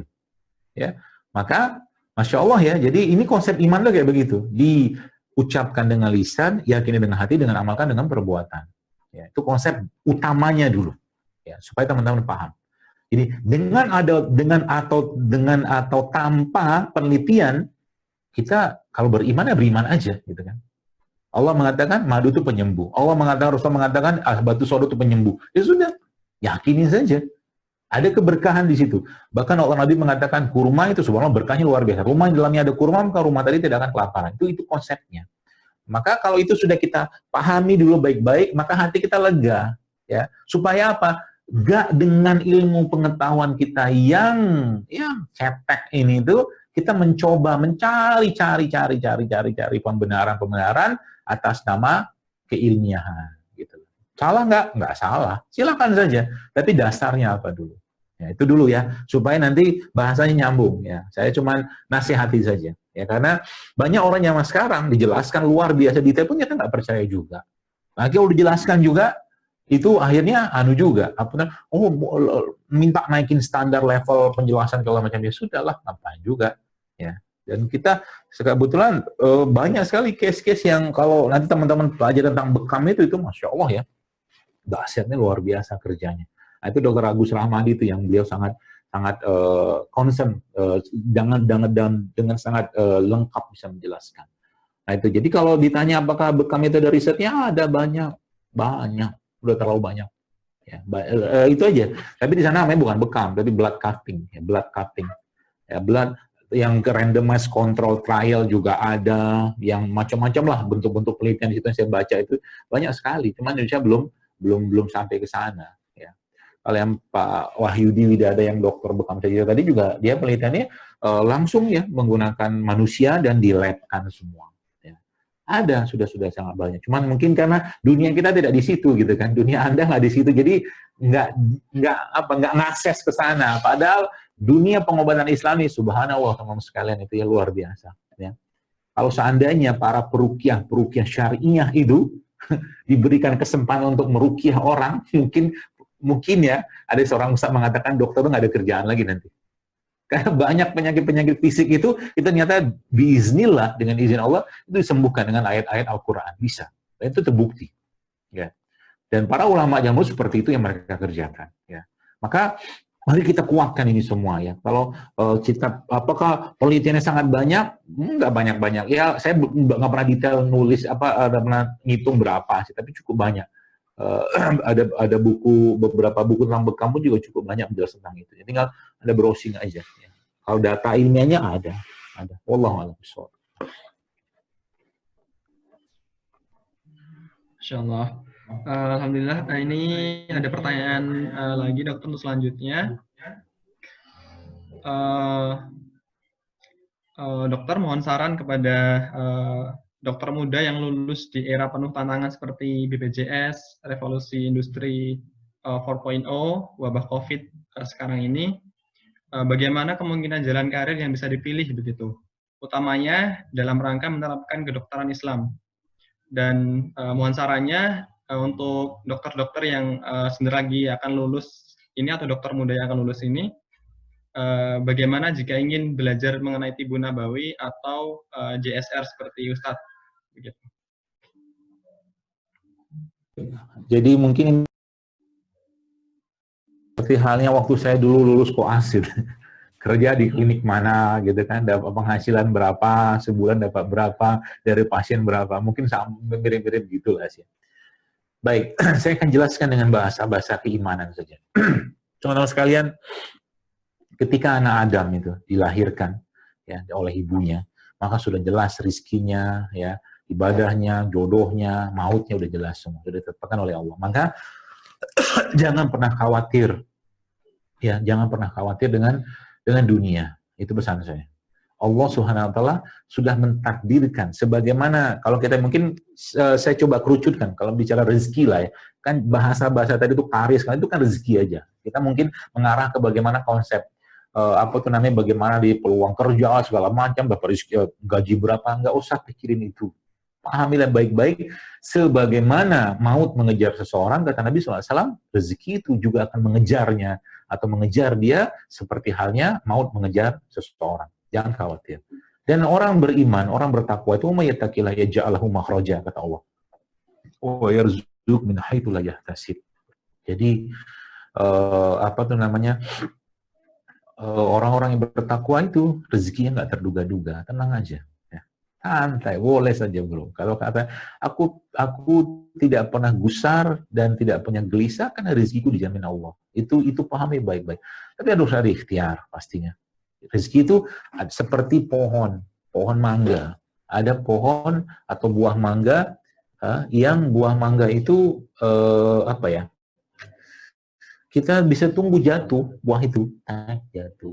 Atau ada juga buah mangga yang kita ambil galah ya, atau bahasa kampung saya satang gitu kan. Galah itu untuk mengambil mangga. Dan itu kan butuh galahnya, butuh skill mengambilnya gitu. Rezeki itu begitu ya. Ada rezeki-rezeki yang memang kita butuhkan kayak ikan di laut. Kalau kamu nunggu ikan di pantai, ikan itu terdampar silakan. Tapi kalau mau ya berlayarlah ke laut sana ya, atau ambillah perahu, ambillah kapal untuk ngambil ikan tadi. Itu rezeki itu seperti, jangan khawatir. Nah, Allah sudah siapkan semua untuk kita. Nah, berkaitan dengan itu konsep dasar keimanan, jangan khawatir. Jadi nanti saya jujur aja sih, kadang-kadang saya mendapatkan banyak kabar-kabar nanti kalau semua orang sehat gitu kan. Nanti dokter nggak ada kerjaan, tenang aja. Lebih banyak kerjaan kita nanti. Kalau sudah orang sehat semua. Bagaimana memaintain mereka sehat. Mikirnya tuh jangan pasien tuh datang kasih obat, bukan gitu pikirnya. Bagaimana keimanan mereka meningkat setelah mereka datang kepada Anda. Itu yang paling penting. Nasihatkan mereka untuk tahajud. Ya kalau nasihatkan orang untuk tahajud, untuk puasa, yang ngomong itu pun juga harus ngerjakan. Baru ada ruhnya. Makanya saya berpesan pada Anda semua ya, mari kita tingkatkan amal ibadah, takwa kita pada Allah. Gitu kan. Jangan cuma jadi yang hafal anatomi, hafal sobota, hafal gayung, segala macam. Tapi ya cara sholat jenazah aja nggak paham, na'udzubillah min dzalik. Nggak ada gunanya. Semua ilmu itu, kalau ada hal-hal yang berhubungan dengan kita nggak paham, ya itu nggak ada nilainya di mata Allah. Karena tidak ditanya itu. Ya. Jangan khawatir. Nah, terus bagaimana langkahnya? Ya teman-teman sekalian, langkah paling utamanya, berdoalah, mintalah pada Allah, ya Allah jadikan ilmu yang kudapatkan di kedokteran ini, jadi ilmu yang bermanfaat. Karena Islam itu, kalau bicara tentang ilmu, fungsi dan manfaat. Itu aja, fungsi dan manfaat. Jadikan ilmu ini ilmu yang bermanfaat untuk orang lain. Jadikan ilmu ini ilmu yang bisa menyehatkan orang lain. Jadikan ilmu ini, ya Allah, ilmu yang mampu mengangkat kesehatan, kesejahteraan orang lain. Gitu kan. Jadi bukan bicara kita. Bahkan Kazuo Murakami mengatakan gen itu bisa di-switch, kata dia, dengan cara orang itu berpikir tentang orang lain. Jadi kalau Anda bertanya sekarang, bagaimana karir, bagaimana apa, pertanyaan ini pun, kalau boleh saya katakan, sudah keliru. Bagaimana ilmu Anda bermanfaat? Bagaimana katakanlah ilmu anatomi, kita bicara fotosintesis saja, kayak zaman sekarang lagi pandemi, semua orang disuruh berjemur segala macam. Apa manfaat berjemur itu? Ternyata itu manfaatnya dari matahari yang Allah ciptakan tadi, meningkatkan diversitas dari dari mikrobiom yang ada pada perut kita. Itu kan fungsi matahari begitu. Jadi meningkatkan imunitas seperti itu fungsinya. Itu ilmu fotosintesis, ilmu matahari coba, belum kita manfaatkan. Ya. Seperti itu mas sekalian. Jadi berdoa, minta pada Allah. Yang kedua apa? Ya kalau Anda belum ketemu, jadi kalau ditanya apakah ada sekolahnya, belum ada sekolahnya. Tapi kami lagi mencoba merangkai lah. Ya, saya juga lagi rencana ke depan nanti membuat daurah. Jadi dokter itu, kalau boleh saya katakan, kerja Anda itu bukan hanya di klinik, bukan hanya di rumah sakit, tapi kerja Anda atau profesi Anda itu ada juga di masjid perannya atau kewajibannya. Dakwahkanlah. Karena kalau sudah ada gelar dokter kan ngomong di masjid kan gampang. Ajak umat hidup saya. Bukan cuma sekedar menyampaikan tentang obat-obatan, bukan. Ya, saya pernah sampaikan bahwa orang kena kolesterol, orang kena penyakit-penyakit kronik, kita kan coba pakai pola 8 plus 3 plus B. Apa itu 8? 8 itu Senin Kamis, puasa Senin Kamis. B itu apa? 3-nya apa? Puasa ayam ulbi. B-nya apa? Berbekam. Subhanallah. Ya, banyak manfaatnya. Jadi orang dekat dengan sunnah, dan juga orang dapat manfaat kesehatannya ya. Subhanallah.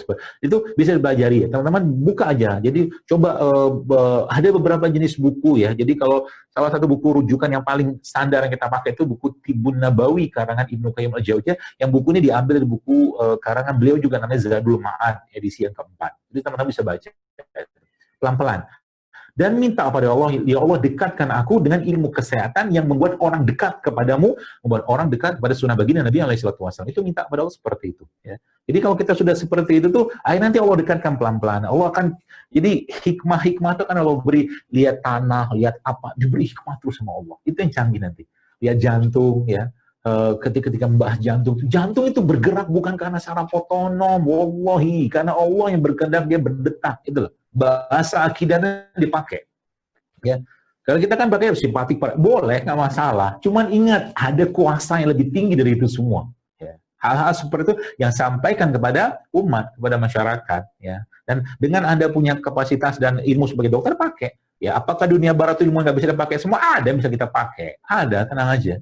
Tapi tidak semua tuh kita harus ngikutin mereka. Karena kan rujukan kita, sanad keilmuan kita kan ujung-ujungnya ke barat semua. Nggak ada yang ke Islam. Nggak ada yang ke Islam. Ya, maka saya pernah bilang kepada salah satu, saya pernah ke masjid waktu lagi sholat di situ, tiba-tiba disamperin sama dia kenal saya gitu kan, kepala perawat OK-nya, minta, dok bagaimana saran dokter saya gini-gini selamanya, berdakwahlah, saya bilang, berdakwahlah, saya katakan itu profesi yang paling baik, saya katakan, bukan dokter, bukan apapun lah, tapi dakwah itu atau pendakwah itulah profesi yang paling baik, maksudnya mendekatkan orang kepada Allah dan sunnah-sunnah bagi Nabi SAW. Saya katakan pada dia, coba antum sampaikan, apa peluang dakwah yang antum bisa sampaikan kepada pasien-pasien atau keluarga pasien yang sedang mau dioperasi. Sampaikan pada mereka, ketika lagi operasi, samperin mereka, Bu, Pak, ini lagi dioperasi, kita nggak tahu hasilnya kayak apa, semua kita serahkan pada Allah, tapi Anda bisa berikhtiar. Coba Bapak Ibu sholat hajat, saya katakan, sama perawat tadi, sholat hajat, atau mungkin keluarga sedekah, minta kelancaran kepada Allah untuk operasi tadi. Begitu dakwahnya. Sehingga orang akhirnya kenal sholat hajat, kenal sholat sunnah. Karena Nabi kalau ada masalah, yang Nabi kerjakan apa? Sholat sunnah. Berdoa pada Allah. Seperti itu ya. Ya mudah-mudahan nanti saya rencana ada mau bikin daurah ya. Nanti mungkin kalau teman-teman mau, karena tidak tahu usia saya kan, entah panjang ataupun pendek ya. Kalau nanti usia saya tidak lama lagi, ya mudah-mudahan bisa diteruskan oleh teman-teman ya untuk menyampaikan pesan-pesan dakwah Allah dan Nabi SAW ini dalam bentuk kesehatan. Karena kita butuh itu teman sekalian. Ya, kita butuh karena umat ini sudah, boleh saya katakan udah jenuh, capek ya. Sudah capek banget ya. Berapa banyak orang yang sudah capek minum obat, capek ini, capek berobat ke rumah sakit ya. Ketemu dokter malah justru malah ketakutan. Mau dikasih obat lagi kan, kasihan mereka. Ya mari kita kembalikan itu semua kepada Islam dan apa itu namanya, sunnah-sunnah baginda Nabi SAW. Tunggu aja, doakan saja. Ya semoga proyek besar akhirat ini segera saya bisa rampungkan dengan teman-teman di lingkungan saya. Nanti saya akan mungkin coba ya komunikasi, karena bukan kebetulan, qadarullah kan sama alumni Undip nih jarang-jarang saya biasanya live seperti ini. Karena saya pikir ini Anda bisa menjadi penerus-penerus apa ya dakwahnya dari ke depan. Karena umat ini butuh, teman-teman sekalian, sangat butuh peran-peran dokter untuk mendakwahkan mereka. Wallahu a'lam bishawab. Baik dokter, kita melanjut ke pertanyaan selanjutnya. Bagaimana sikap kita sebagai seorang dokter dan juga seorang muslim dalam menghadapi dan mengobati pasien yang dikatakan menderita ataupun terkena sihir, dokter? Sihir, baik. Banyak ya, subhanallah. Kalau memang jelas itu adalah sihir, maka obatnya adalah ruqyah. Nah, kalau Anda bisa meruqyahnya silakan ya. Jadi ada beberapa teman-teman dokter saya ini yang subhanallah mereka belajar ruqyah ya, belajar ruqyah juga. Dan pernah satu kasus dia cerita ke saya. Jadi pas datang di UGD, dia lagi dinas di UGD, kayak gimana lah gitu kan, ada orang pasien dengan aritmia ya, apa namanya, irama jantung nggak teratur gitu kan. Kemudian sama dia cek sama ini, akhirnya mulailah sama dia, ini nggak ketemu nih fisiknya nih gitu kan. Akhirnya sama dia ditanyakan pertanyaan-pertanyaan yang berhubungan dengan hal-hal yang berhubungan dengan penyakit hati ya. Dan salah satu ditanyakanlah, apakah Bapak akhir-akhir ini banyak mimpi buruk? Nah, gitu. Jawaban dia, wah ini salah, ada indikator yang sangat kuat, ini kemungkinan gangguan jin ya, sihir seperti itu. Akhirnya diruqyah sama dia dan subhanallah aritmianya normal kembali. Ya. Nah, teman-teman saya berpesan ya, mungkin nggak tahu sih kalau nanti kalau mau saya fasilitasi, bukan saya ngajar karena saya nggak ahlinya. Ada nanti saya akan panggilkan ya, kalau mungkin mau ya, teman-teman, saya akan panggilkan teman-teman yang memang sangat-sangat berkompeten ya. Kalau di Indonesia itu ada namanya Asosiasi Ruqyah Syariah Indonesia, ARSY namanya. Atau Forum Terapi Quran juga sama itu, mereka mengadakan pelatihan-pelatihan tentang ruqyah. Itu teman-teman bisa belajar. Saran saya, teman-teman dokter ini jangan sampai nggak bisa ngeruqyah, sayang banget. Kan itu peluang dakwah yang luar biasa. Peluang dakwah yang luar biasa. Tapi kalau Anda bisa kerjakan, tapi kalau Anda tidak bisa kerjakan, Anda cenderung ke arah sana, maka referkan saja ke peruqyah atau ustadz-ustadz yang memang sudah melakukan praktek ruqyah. Demikian mungkin. Kalau nanti mau mengadakan pelatihan, tapi bagusnya emang nggak online sih ya, tapi offline kalau ruqyah itu. Ya, jadi saya bisa arahkan ke yang kira-kira insya Allah berkompetensi ya untuk mengadakan pelatihan khususnya kepada teman-teman dokter ini. Jadi nanti dengan menggunakan daun bidara segala macam ya, tentunya dengan ruqyah syariah. Insya Allah kan sangat bermanfaat. Allah alam. Insya Allah sangat menarik sekali ya diadakan daurah untuk ruqyah bagi para dokter seperti itu. Semoga nanti bisa terlaksana. Insya Allah. Baik dokter, kita lanjut ke pertanyaan selanjutnya. Bagaimana jika kita mengganti pengobatan rutin yang sudah kita lakukan untuk diabetes yang sudah bertahun-tahun dengan pengobatan Islami? Apakah berisiko atau tidak ya dokter? Seperti itu. Harus tahu ilmunya dulu ya, saran saya sih ya. Mungkin kalau teman-teman atau mungkin ada pasien-pasien yang sudah rutin mengkonsumsi obat-obatan penurun gula ya, atau anti hiperglikemik itu ya, saran saya mungkin pelajari dulu ilmunya. Kalau mau langsung diganti segala macam, saran saya kalau sudah paham cara penanganannya silakan. Tapi kalau tidak, jangan. Jadi di herbal pun, di tumbuhan-tumbuhan yang Allah ciptakan itu juga ada penurun gula. Ada juga yang memperbaiki sensitivitas insulin. Ya, tapi juga konsep yang lain juga harus tahu. Jadi 3 konsep yang saya sampaikan itu juga bisa dipakai itu. Pembersihan dengan puasa. Jadi pelajari dulu. Ya, jadi saran saya jangan langsung diganti ya, diganti. Ya.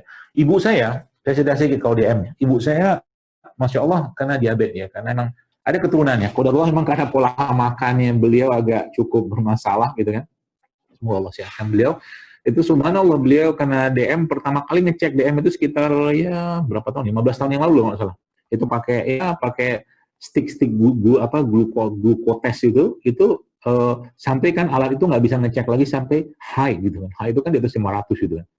Panik nggak ibu saya? Enggak. Kata-kata dia yang ya di subhanallah, yang saya ingat banget kalau ibu saya itu sesuatu ada hal itu katakan kalau mau mati aja, dia bilang tenang aja. Tapi beliau ada ikhtiar. Beliau mau mencoba mengubah pola makan, memperbaiki makannya segala macam, kemudian minum beberapa herbal seperti habas soda segala macam. Tidak terlalu spesifik sekali ya. Tapi yang jadi poin penting itu tenang gitu kan. Beliau tenang segala macam. Jadi di ibadah dikencengin, ngaji sholat segala macam. Dan subhanallah sekarang hampir 15 tahun nggak pernah nyentuh obat sama sekali. Iya, nggak pernah. Sekarang kondisi beliau ya alhamdulillah masih cukup baik ya. Makan juga kadang-kadang juga masih agak-agak bandel, tapi ya tidak terlalu kayak dulu lah gitu kan. Jadi beliau cukup mengatur makannya ya dalam kondisi tidak berlebihan. Nasi putih makan tapi nggak banyak gitu kan. Jadi ya masya Allah ya seperti itu ya. Jadi tapi kalau saya sampaikan kalau teman-teman mau seperti itu mau di stop langsung, saya tidak menyarankan ya. Kalau apalagi nggak tahu ilmunya ya. Maka saya pribadi kalau ada yang konsul biasanya dan perlu intensif perawatan itu biasanya saya referkan ke teman-teman terapis yang memang buka klinik. Kalau saya memang nggak buka klinik, dulu buka klinik, sekarang nggak buka klinik karena saya pikir saya ingin berdakwah lebih luas saja. Jadi saya akan referkan ke jaringan-jaringan klinik terapis saya, teman-teman saya ini yang cukup kompeten ya, sehingga nanti orang itu bisa tertangani dengan baik ya. Sebab kalau saya buka klinik, khawatirnya nggak kemana-mana nanti saya ya, ngendon di klinik aja terus gitu kan. Seperti itu ya. Nah, salah satu buku panduan yang kalau berkaitan dengan diabetes yang teman-teman bisa baca itu tadi, The Longevity Solution. Nanti coba lihat. Itu satu. Yang kedua itu buku Inggrisnya ya. Yang kedua itu tentang yang terjemahan Indonesianya itu panduan hidup lengkap berpuasa. Karangan yang sama saya itu udah terjemahan. Ya, siapa tahu kan mungkin belum punya akses untuk PDF atau apa dan lebih gampang beli buku yang itu, coba cek itu. Itu diberikan panduannya mulai dari puasa 24 jam, 48 jam itu subhanallah ya. Itu dan itu ada testimoni pasien-pasien yang disembuhkan. Ya termasuk kalau teman-teman yang paham bahasa Arab ya bisa masuk juga ke tulisan-tulisan Dr. Jamil Al-Qudsi itu tentang balance cure namanya, atau keseimbangan dalam nutrisi. Kalau beliau sekarang memang banyak menggunakan konsep-konsep nutrisi dalam pengobatannya, termasuk juga buat DM. Allahu a'lam bishawab.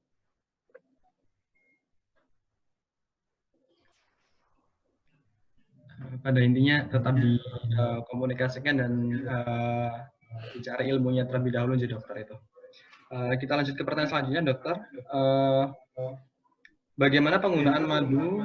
Apakah baik dikonsumsi harian ataupun untuk kepentingan medis tertentu?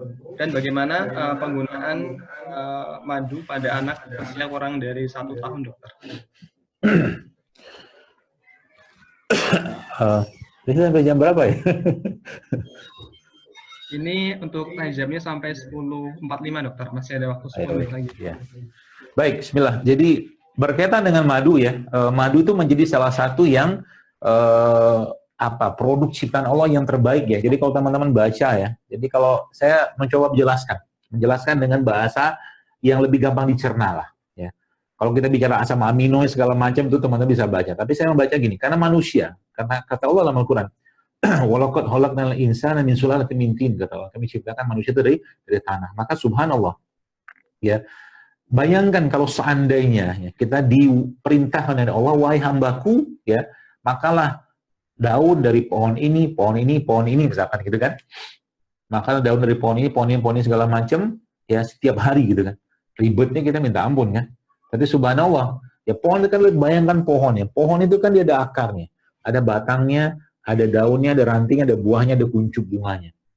Apa yang ada pada akar itu diserap, di tanah itu diserap oleh akar, naik ke atas, sampai ke daun, sampai ke bunga, sampai ke kuncup-kuncup tadi. Maka sebenarnya, saripati dari pohon tadi itu ada pada buah atau bunganya buah tadi itu.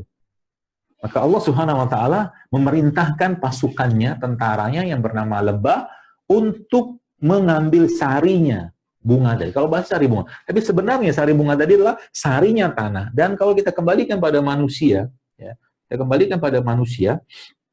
ya manusia kan diciptakan Allah dari tanah. Dan secara komponennya, ya komponen tubuh kita ini ya memang yang terbaik itu dari tanah. Maka sebenarnya madu itu adalah saripatinya manusia. Buktinya apa? Baca penelitiannya tentang kandungan madu. Ada asam amino esensialnya segala macam, banyak sekali lah yang dibutuhkan memang oleh manusia. Ya, sebagai caranya, kalau bahasa itu spare part. Kayak misalkan kita punya motor, ada bensinnya, ya. Madu itu ada glukosanya, ada fruktosanya segala macam, ya.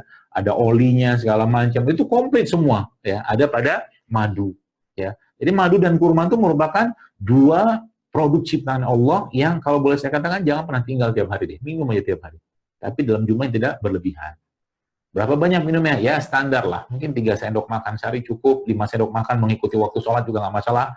Ya kurma, kalau Anda yang baca postingan saya di Instagram itu kan tentang bahwa ternyata ada spektrum warna tertentu yang ada pada kurma ajwa itu yang membuat sihir tidak bisa mati. Sebabnya Nabi SAW menganjurkan kepada kita untuk memakan kurma 7 butir di pagi hari. Jadi kalau ditanya apakah madu dan kurma itu boleh dimakan setiap hari, saya katakan boleh, nggak masalah, asal jangan berlebihan. Ya, mungkin kalau ada orang-orang dengan penyakit tertentu seperti diabetes segala macam dikurangin saja. Kalau saya katakan kita mau ambil berkahnya aja. Nggak ada orang cerita, coba baca penelitiannya orang kena diabetes gara-gara minum madu, gara-gara makan kurma, nggak ada.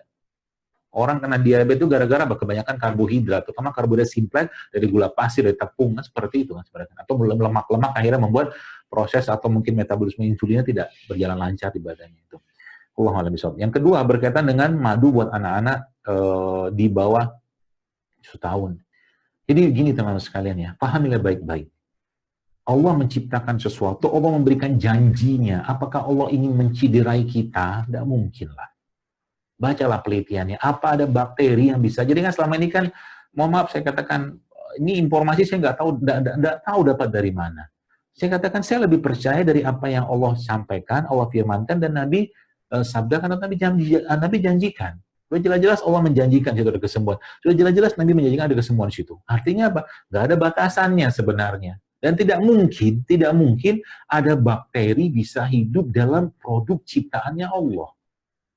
Maka kalau teman-teman baca itu ada yang namanya MIC, maksudnya minimum inhibition concentration, apalah saya lupa, saya malah baca tuh.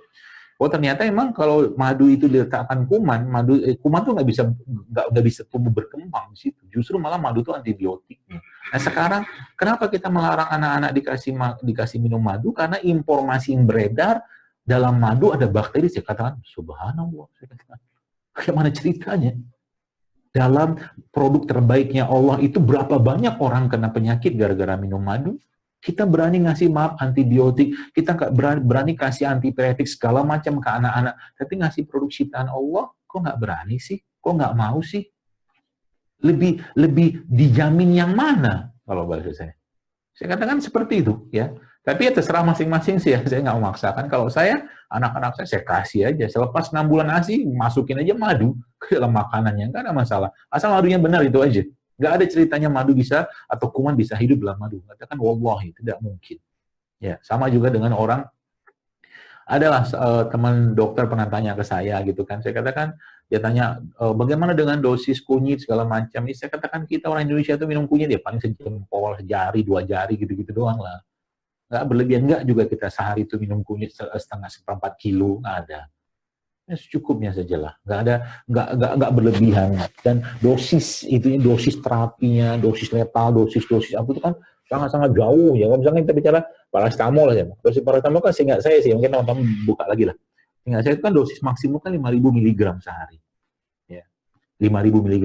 5.000 mg itu kan kalau di herbal ya, di tumbuhan-tumbuhan yang Allah ciptakan itu ya masih sangat sedikit, masih aman, nggak masalah gitu kan.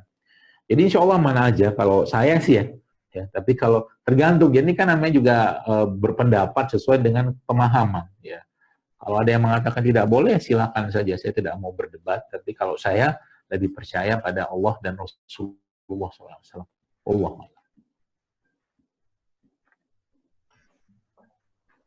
Baik dokter, ini sudah menunjukkan 10 lebih 42 menit. Mungkin ada closing statement dari Dr. Zaidul untuk mengenai kajian ini. Saya persilakan dokter. Baik, bismillahirrahmanirrahim. Jadi sekalian, lagi-lagi saya sampaikan bahwa mari kita ambil peluang dakwah ini. Mari kita ambil peluang pahala yang besar dari Allah ini dengan profesi kita untuk mendakwahkan umat kembali kepada konsep-konsep kesehatan yang ada pada Islam, pada Al-Quran dan Sunnah baginda Nabi SAW. Dan konsep itulah konsep yang paling baik yang kita bisa kerjakan. Namun Islam tidak menolak, tidak menafikan juga perkembangan-perkembangan yang berhubungan dengan keilmuan atau teknologi. Apa-apa yang bagus untuk kita terapkan, untuk kita aplikasikan, pakai saja. Ya, nggak usah kita tolak itu. Ya. Tapi ingat batasannya lah, apakah hal-hal seperti itu sesuai dengan syariat Islam. Ya. Kalau tidak sesuai, jangan ambil peluang-peluang itu. Ya. Atau misalkan kita bicara obat-obatan, meskipun menyembuhkan, ya, tapi kalau seandainya obat itu haram, maka jangan ambil obat itu. Ya, bertakwalah kepada Allah dan tawakallah pada Allah agar Allah memberikan jalan yang lain untuk kesembuhan di luar kesembuhan yang tidak mungkin dia berikan kepada kita atas sesuatu yang diharamkan atasnya. Begitu janji Nabi SAW. Dan tadi saya katakan konsep-konsep pengobatan Islami sudah dijelaskan oleh para ulama-ulama, teman sekalian, dan mari kita gali kembali khazanah-khazanah Islam itu, ya. Kalau ada grup-grup yang bisa diajak diskusi, tapi kalau tidak, ambil ilmu itu sendiri. Sekarang akses ilmu kan sangat banyak, ya, pelajari kembali, ya, supaya nanti Anda bisa berdakwah. Dan dokter itu kerjanya bukan cuma di rumah sakit, bukan cuma di klinik, tapi di masyarakat, di umat, bahkan di masjid-masjid, di majelis taklim juga mereka bisa mengambil peran-peran itu, ya. Maka ambil peran ini, ya, untuk mengembalikan umat ini pada akhirnya nanti yang kita harapkan adalah umat itu ketika dia mendapatkan sakit atau penyakit, maka harapannya kalau dia sembuh, dia kembali pada Allah dan lebih dekat pada Allah Subhanahu wa taala. Tapi kalau dia tidak sembuh, artinya kalau ajalnya tiba dengan penyakitnya tadi, maka kita mengantarkan dia dalam husnul khotimah. Ya, maka jadilah orang yang mengambil peluang ini, wa man ahsanu qawlan mimman da'a ila Allah. Dan siapa yang lebih baik pada orang daripada orang-orang yang menyeru kepada jalan Allah Subhanahu wa taala. Ambil peluang itu, ya, dan jadilah pendakwah dalam bidang kesehatan. Itu mungkin pesan saya, dan mudah-mudahan bermanfaat. Mohon maaf kalau ada yang salah dari apa yang saya sampaikan. Semoga Allah mudahkan semua urusan teman-teman yang nanti mau bekerja atau apapun, ya, semoga juga dimudahkan, ya. Yang mau mengambil peran dakwah, ya, juga silakan, ya. Masih banyak slot-slot buat umat ini menanti, ya, untuk kita berkiprah dalamnya dengan ilmu yang berkah dan bermanfaat. Semoga Allah berjadikan ilmu yang kita dapatkan ini menjadi ilmu yang penuh kebaikan dan penuh keberkahan serta penuh manfaat untuk orang lain. Wallahu a'lam bishawab. Subhanakallahumma bihamdik asyhadu an la ilaha illa anta astaghfiruka wa atubu ilaik. Assalamualaikum warahmatullahi wabarakatuh. Waalaikumsalam warahmatullahi wabarakatuh. Syukran jazakallah khair Dr. Zaidul Akbar atas ilmu yang disampaikan. Semoga kita semua dapat mengambil manfaat dan juga keberkahan dari apa yang sudah beliau sampaikan di pagi hari ini. Sebelumnya terima kasih kepada Dr. Zaidul Akbar juga tim sudah berkenan untuk memberikan kajian dan juga berbagi ilmu pada pagi hari ini, serta rekan-rekan peserta semuanya yang sudah berkenan untuk bergabung di kajian Marco mengaji ala dokter dan koas dari Remaja Masjid Asy-Syifa, yang insya Allah nanti untuk akses rekaman dan juga tayangan ulang bisa diakses di YouTube Remaja Masjid Asy-Syifa, dan juga nanti akan diberikan link di grup WhatsApp. Sebelumnya saya izin untuk menyampaikan kesimpulan dari kajian pagi hari ini, yaitu apakah mungkin untuk mengintegrasikan kedokteran kontemporer dan juga kedokteran Islami? Jawabannya adalah sangat mungkin, bahkan harus seperti itu. Karena sehat itu dimulai dari jiwa yang sehat, jiwa yang bersih. Jadi, dan jiwa yang bersih itu didapatkan ataupun cara-caranya sudah disebutkan di dalam Al-Quran dan juga sudah diberikan tuntunan oleh Rasulullah SAW. Begitu.